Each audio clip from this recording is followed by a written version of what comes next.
the next Vice President of the United States, Tim WALZ.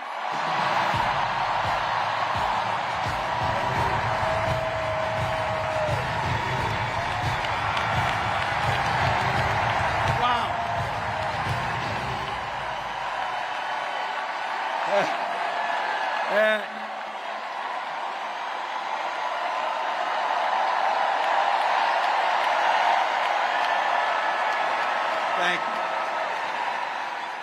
Wow. Thank you, Philadelphia.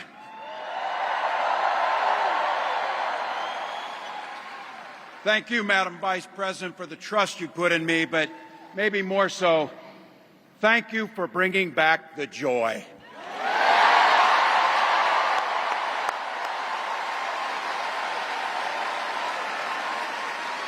I'm thrilled to be on this journey with you and Doug, this incredible journey. And Pennsylvania, I know you know this, but my God, what a treasure you have in Josh Shapiro.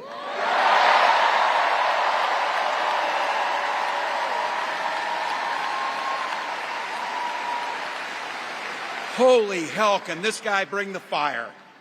He can bring the fire. This is a visionary leader. Also, I have to tell you, everybody in America knows when you need a bridge fixed, call that guy.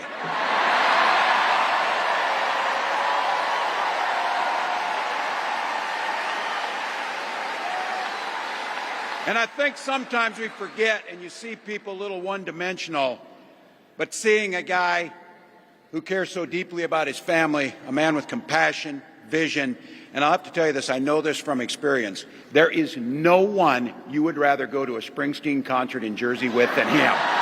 Than that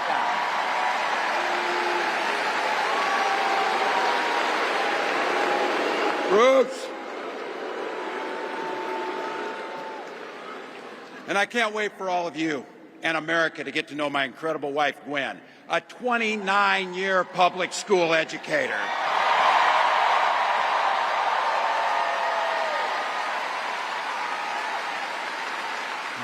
Don't ever underestimate teachers.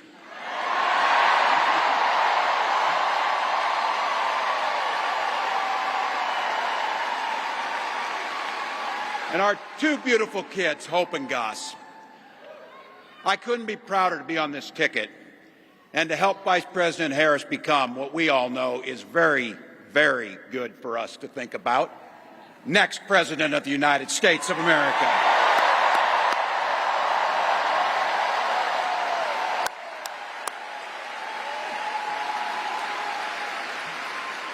From her first day as a prosecutor, as a district attorney, Attorney General of the great state of California, a United States Senator, and Vice President of the United States.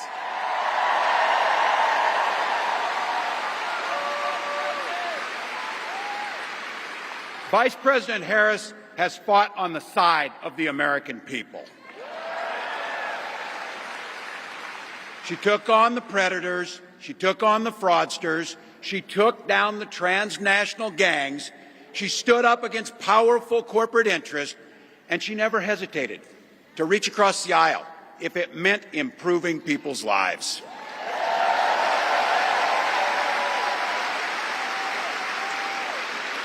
And I want all of you to hold this, and don't ever underestimate the power of this. She does it all with a sense of joy.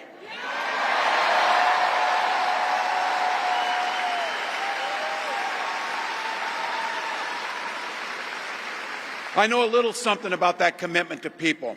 I was born in West Point, Nebraska. I lived in Butte, a small town of 400, where community was a way of life. Growing up, I spent the summers working on the family farm.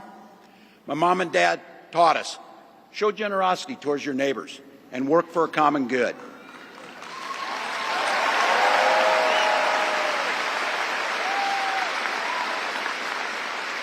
My dad served in the Army during the Korean War. And with his encouragement, at 17, I joined the Army National Guard.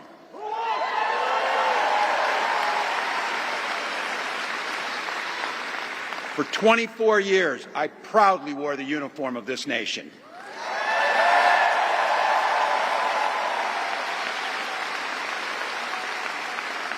The National Guard gave me purpose.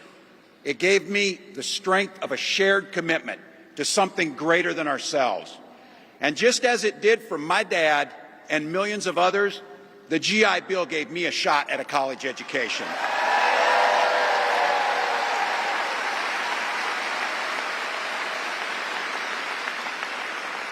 My dad was a teacher. My brothers and sisters and I followed in their footsteps. 3 out of 4 of us married teachers. It's what we do. For nearly 20 years, I had the privilege of teaching high school social studies and coaching football.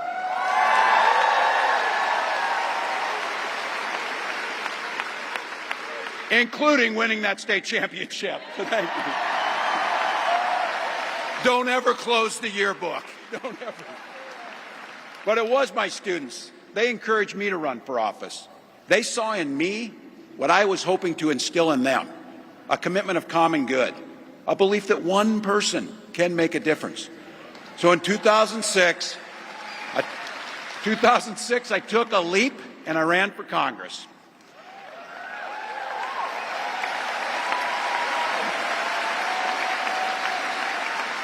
And because high school teachers are super optimistic, I was running in a district that had 1 Democrat since 1892.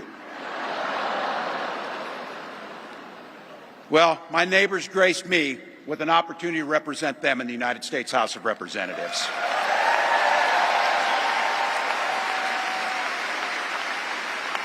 I'm proud of the work we did there together. I worked across the aisle on veterans issues, on agriculture, and on ways to grow rural economies.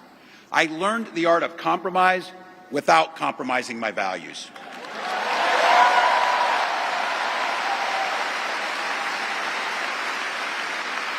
And now, as governor of the great state of Minnesota, I bring those experiences to bear in tackling the challenges that are facing our great state.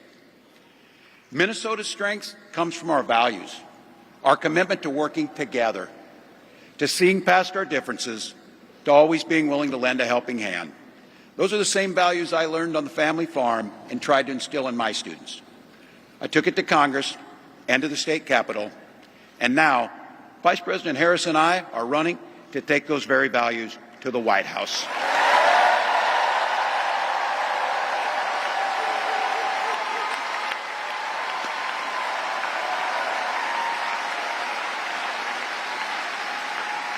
Now, Donald Trump sees the world a little differently than us. First of all, he doesn't know the first thing about service.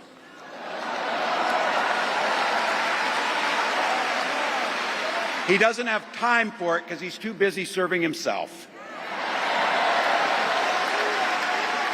Again and again and again, Trump weakens our economy to strengthen his own hand. He mocks our laws. He sows chaos and division. And that's to say nothing of his record as president. He froze in the face of the COVID crisis. He drove our economy into the ground. And make no mistake, violent crime was up under Donald Trump.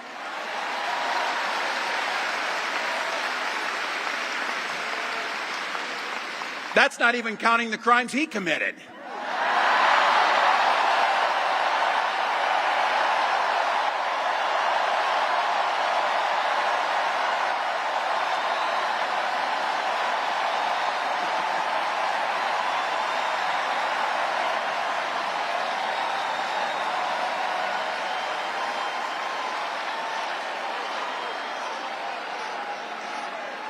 You know, some of us are,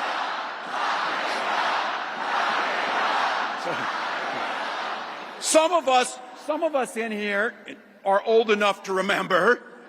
I see you down there. I see those old white guys. Some of us are old enough to remember when it was Republicans who were talking about freedom. It turns out now what they meant was the government should be free to invade your doctor's office. In Minnesota, we respect our neighbors and their personal choices that they make.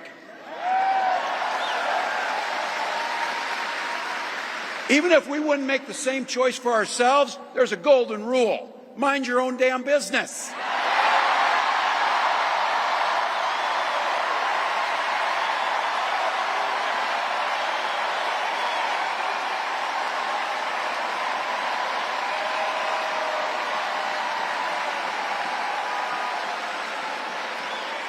These guys are after my heart chanting, mind your own damn business. That feels good, so thank you. Look, that includes IVF, and this gets personal for me and my family.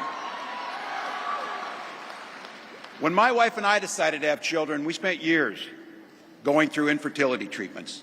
And I remember praying every night for a call for good news. The pit in my stomach when the phone rang, and the agony when we heard that the treatments hadn't worked. So it wasn't by chance that when we welcomed our daughter into the world, we named her Hope.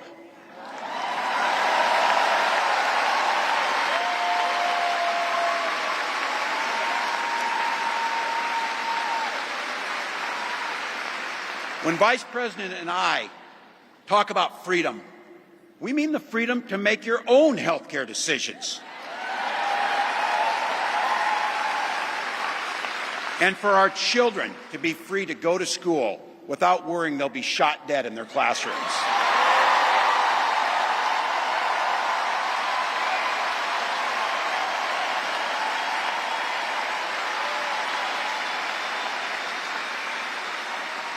By the way, as you heard, I was one of the best shots in Congress, but in Minnesota, we believe in the Second Amendment, but we also believe in common sense gun violence laws.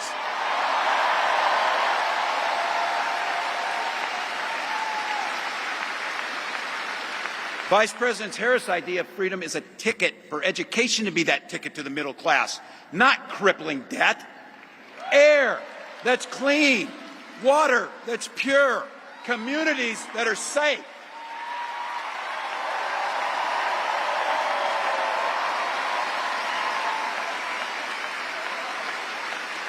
A place where we settle our political differences not through violence, but with our votes.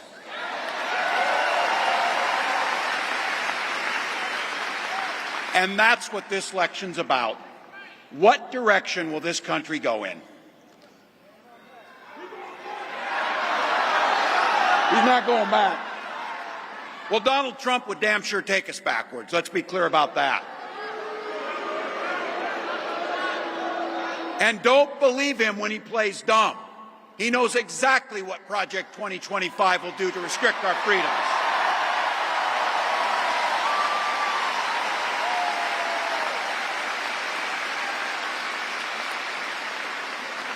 To rig the economy to help the super rich. If Trump gets a chance to return, he's going to pick up exactly where he left off 4 years ago. Only this time, it will be much, much worse. Raising costs on middle-class family. He will repeal the Affordable Care Act, no doubt about it. He'll gut Social Security and Medicare. And when somebody tells you are, they believe him. He said he'd ban abortion across this country, and he'll do it, whether or not Congress is there or not. Donald Trump's not fighting for you or your family. He never sat at that kitchen table like the one I grew up at, wondering how we were going to pay the bills. He sat at his country club up in Mar-a-Lago, wondering how he can cut taxes for his rich friends. And I got to tell you, his running mate shares his dangerous and backward agenda for this country.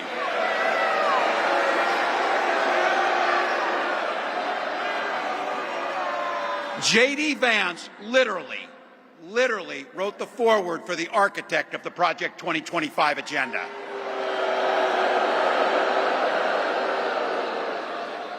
Like all regular people I grew up with in the heartland, J.D. studied at Yale, had his career funded by Silicon Valley billionaires, and then wrote a bestseller trashing that community. Come on! That's not what middle America is. And I got to tell you, I can't wait to debate the guy.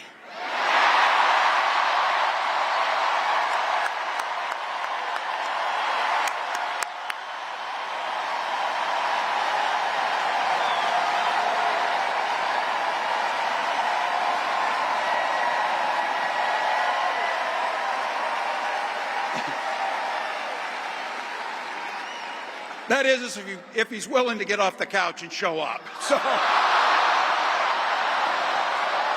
see what I did there?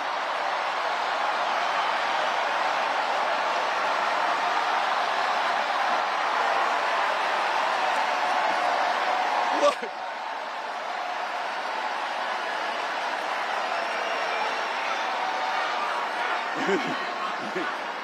I got to tell you, pointing out just an observation of mine that I made. I just have to say it. You know it, you feel it. These guys are creepy, and yes, just weird as hell. That's what you see. That's what you see.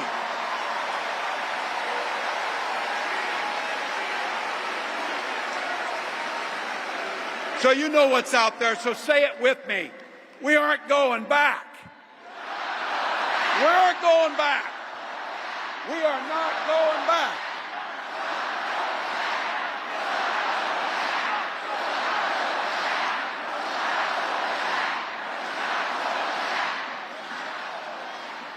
So we got 91 days. My God, that's easy. We'll sleep when we're dead.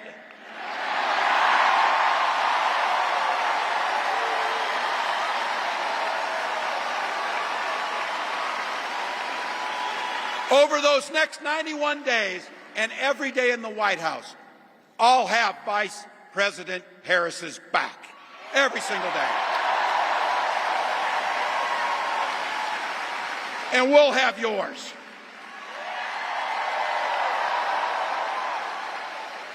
You know how this works. We can't do it alone. We need you, each and every one of you.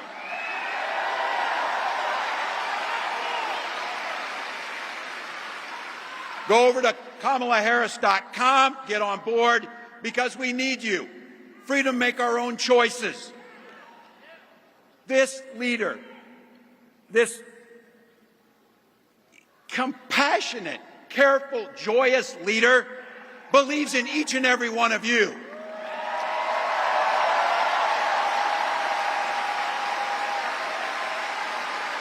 My God, you came here tonight to sit at the very top because you love this country and you're not going back.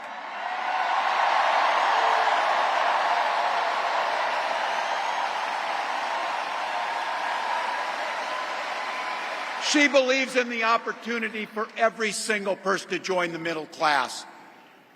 She believes in the promise of America. We just got to fight. We just got to fight. Because as soon-to-be President Harris says, when we fight, we win.